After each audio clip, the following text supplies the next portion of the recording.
Hi, I'm Melissa Cobb. Come fly with AOPA. This week we talk about the FAA's new guidance against straight-in approaches and review some common VFR traffic pattern entries. Plus, we talk to pilots who set a record for flying to 48 states in 38 hours and ask a tailwheel CFI his impressions of AOPA's Sweepstakes Cessna 170B. AOPA keeps flying safe, accessible, and fun by protecting your freedom to fly. We are the most trusted one-stop resource for all things related to general aviation. Become an AOPA pilot today. Earlier this summer, the FAA updated its advisory circular on operations at non-towered airports, and they came out recommending against straight-ins at non-towered airports when other people are operating in the pattern. They made this recommendation to try to avoid mid-air collisions. Well, we asked AOPA Air Safety Institute Senior Vice President Richard McSpadden to kind of give us an overview of this new guidance and talk us through the standard VFR traffic pattern entries. So the importance of the new circular that came out earlier this summer is it emphasized standard pattern procedures and specifically pattern entry. So a couple of things that are highlighted. One is it really discourages straight-in entries to a pattern. Now, it recognizes sometimes you do that if you're flying a practice instrument approach, for example, but it also stresses that if you're doing that, a lot of VFR traffic don't understand IFR terminology and IFR points. So it's still the responsibility on you to call your position in a way that other aircraft in the pattern will understand it. And also, if you're flying one of those practice approaches, or if you're flying a straight-in, and there's established traffic in the pattern, you should try to break off your approach in enough time to enter a standard pattern, and it's your responsibility to deconflict from the other traffic that's already in the pattern. That's a good rule of thumb to live by.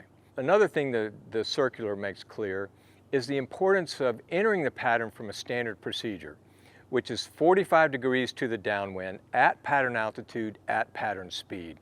That way you're level with anyone in the pattern, and you can look across and see people at your altitude that might also already be in the pattern.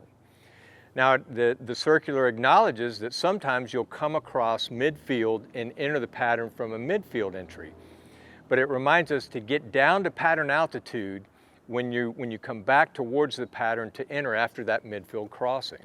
A couple other suggestions that'll help in the traffic pattern, and one is to remember that communications mostly is about listening. So as you're coming into the traffic pattern, to listen from about 10 miles out to start building your situational awareness of who's in the pattern and where they are.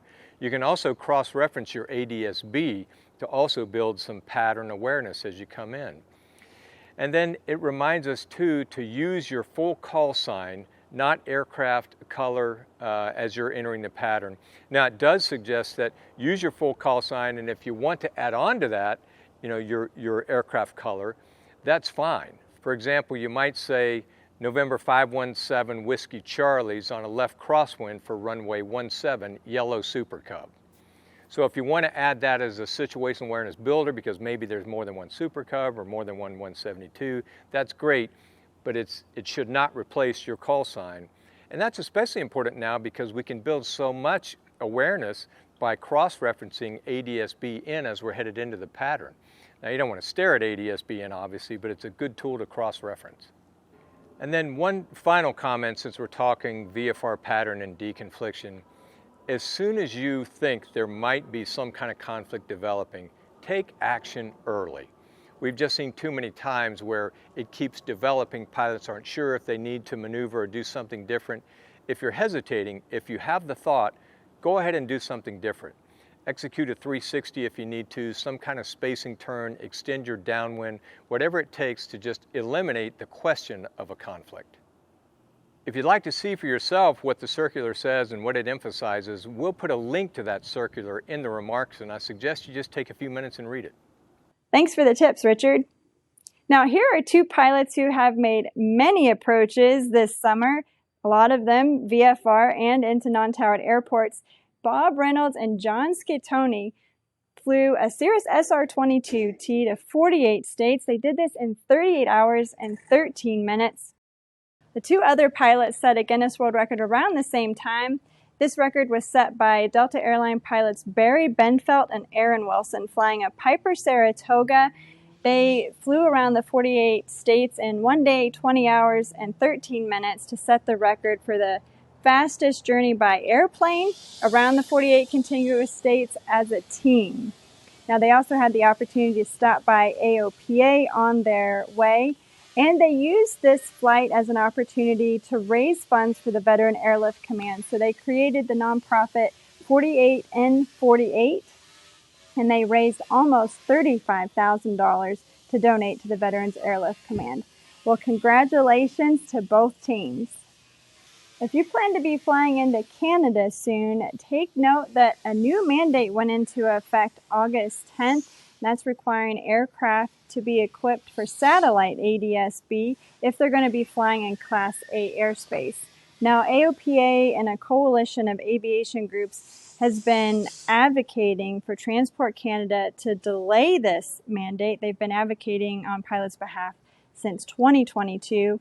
Now, Canada did agree to delay the implementation, but they only delayed it until August 10th.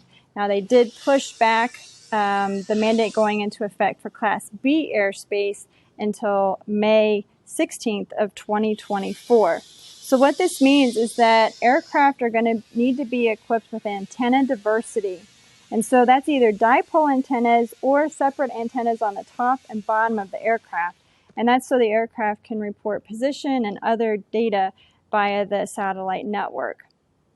Now, there is an online form that you can go to if you're not going to be able to equip your aircraft, and you can get permission for a single flight. And there is also a 90-day transition period in effect for this. So you can check out all the details in our web story. We're going to drop a link to that in the description below. Well, for the first time since 2020, Boeing is predicting an increase in the forecast needed for pilots, aircraft technicians, and crew members. So Boeing's forecast says that the commercial aviation industry is going to need 649,000 pilots, 690,000 technicians, and 938,000 cabin crew members over the next 20 years. So it's a great time to get into aviation. And if you're looking at getting an aviation degree before you go the airline route, California Aeronautical University has added another Part 141 approved school. This one is in Phoenix, and they just got their approval. Now they have 3 other locations in California that are Part 141 approved, and that's in Bakersfield, Ventura County, and San Diego. And if you're interested in getting your private pilot certificate, there is another new option for you, and that is through Cirrus Aircraft. So they've announced a new ground school and flight training program where you can train in their SR series, so the SR20, SR22, SR22T, go through their school with their instructors to get your private pilot certificate. And they said that if you own and fly your Cirrus aircraft after that, you will likely have lower insurance rates. So that's really good news. I know that flying season is in full swing, and I'm sure many of you still have a long list of flying events you're planning to attend this year. And I hope our Aviators Showcase in Frederick, Maryland at AOPA's headquarters is one of those that's coming up in September. But I want to tell you about an exciting event that's coming up next year. AOPA is going to be teaming up again with the Buckeye Air Fair in Buckeye, Arizona. This will be the second time that we've paired up with the folks there in Arizona, and I'm so excited. We have pilot and Buckeye Mayor Eric Orsborn on to talk with us about the event. Mayor Orsborn, thanks for joining us. It's a pleasure. Thanks for having me. So can you give us a look ahead at what are some of the highlights in store for the Buckeye Air Fair next year? Yeah, so it's a 3-day event, kicks off on Friday, and Friday is our field trip Friday. Last year we had about 2,000 students from local schools that come out and learn about STEM careers, aviation specifically, and it is really awesome to see all of those kids learning about physics and flight and potential career opportunities in aviation moving forward. Friday, we have also our VIP reception in the evening where we're welcoming in pilots and welcoming in leaders in the community and really showcasing our airport. There's a small air show that night that is really just a practice session for the pilots that are coming in for Saturday and Sunday. And then on Saturday and Sunday, it's a full-on fly-in, air show, expo, you name it, kind of a mini a very mini compared to them, Sun and Fun or Copper State, that happens both days. And it's just an awesome time for the community to come out, see the airport. It's an awesome time for pilots to engage in aviation and meet up with others, and then go to the expo, meet up with AOPA. We had 35,000 people that attended over the 3 days last year. Wow, that is amazing. And it sounds like an awesome event. Now, I got to meet you in person at AirVenture. That was a lot of fun.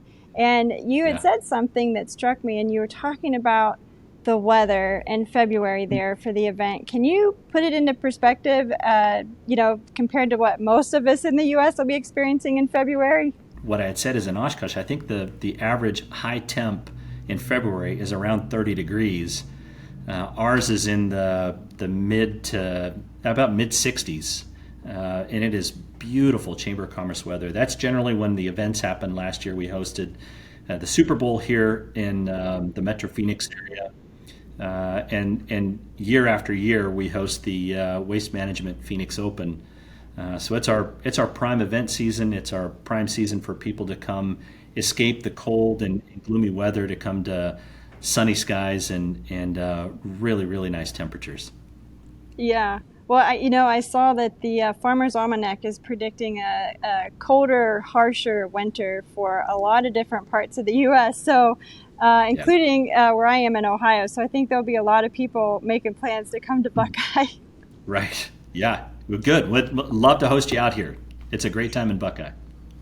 Yeah. Now, can you give us any tips on what AOPA members can expect? I know there's some special treatment there for members. What you come to expect from AOPA, which is that professionalism, that safe environment to fly into. AOPA actually set up a temporary tower last year with all the NOTAMs and make it so easy for pilots to do what they do. Once you're on the ground, you're ushered into the locations where the parking is and taken care of all along the way. And each day and night there's a viewing area, and it's like a VIP area for AOPA members. That tent that's set up, the food that's there, the AstroTurf, it is just an incredible environment to sit and watch either pilots just coming in and landing for the fly-in portion of it, or you are show center for the air shows that happen each day. And it's a lot of fun to sit there. It's a very comfortable environment, kind of cordoned off, very special for AOPA members. And it's our pleasure to host all the people coming out to the Buckeye Air Fair, but especially the AOPA members. That's really what drives the fly-in portion of this. Wonderful. Well, we are definitely looking forward to being back, and thank you so much for joining us today. It's my absolute pleasure, and we are so thrilled to have this partnership with AOPA moving forward. Thank you, Alyssa. Thank you. Well, finally, this week, we let tailwheel flight instructor Ben Littlefield take the AOPA Sweepstakes 70 up for a flight, and we get to see his first impressions. All right, so we're taxiing out to runway 31 here at Falcon. And Ben, I'm gonna let you do the takeoff. All right. You're a CFI, a tailwheel CFI at that. You've got a ton of Skywagon time. So yeah, I think you're more than capable. We'll find out. And and yeah, we'll go and just have some fun. Perfect. Falcon traffic, Cessna 3224 Alpha is departing runway 31 Falcon. Let's see what you think of the backcountry beast. Yeah. All right, here we go. Yep, ready. Oh, that is awesome. Isn't it? That is slick. It's truly some of the most fun I've had. Man, look at that. Holy moly. That's incredible. It is fun. Climb out at 25 squared, something like that? Yep. just levitates. Oh yeah. This isn't a standard Cessna 170. No, it is not. That is sweet. Tell us your aviation story, Ben. How'd you get started? How old were you? What'd you start flying? All that good stuff. Yeah, so it really is a family affair. I'm a third generation pilot on both sides of my family. So the 170 is really up y'all's alley. Yeah, my dad has a 185 and I grew up flying that, and then between that, my mom had a 140, I have a 140, so I've spent a lot of time in side-by-side Cessnas, and this is incredible. It flies great, it's got great visibility over the nose, the panel looks amazing. Yeah, I mean, you're one of the first people that is sitting behind the new panel, and I'm honored. Yeah. That is really cool. It's a lot of, I mean, the information here is just outstanding, and the team at Gardner Lowe there at Atlanta Regional here in Peachtree City, Georgia just did, you know, a 10 out of 10 job, and can't wait to see what everybody thinks. Yeah, no, it's beautiful. It's aesthetically pleasing, it's functional, it's perfect. Yeah, I almost thought, you know, after I found out what motor we were putting in it, I was like, oh man, is that going to feel right? Is it going to be too much? But it just feels natural in this airplane. The right choice. What they should have come out with in the first place. Yep. Dave Stutz and his STC, man, they just did it right. Then you add the wing cuffs on it, the Steen Stoll wing cuffs, and I mean, now we've got all these fancy avionics, and we're going to have a new interior soon, new paint. I cannot wait. I'm going to cry when we give this thing away. Doesn't get any better than this. P6 traffic, 3224 Alpha is left downwind 31 P6.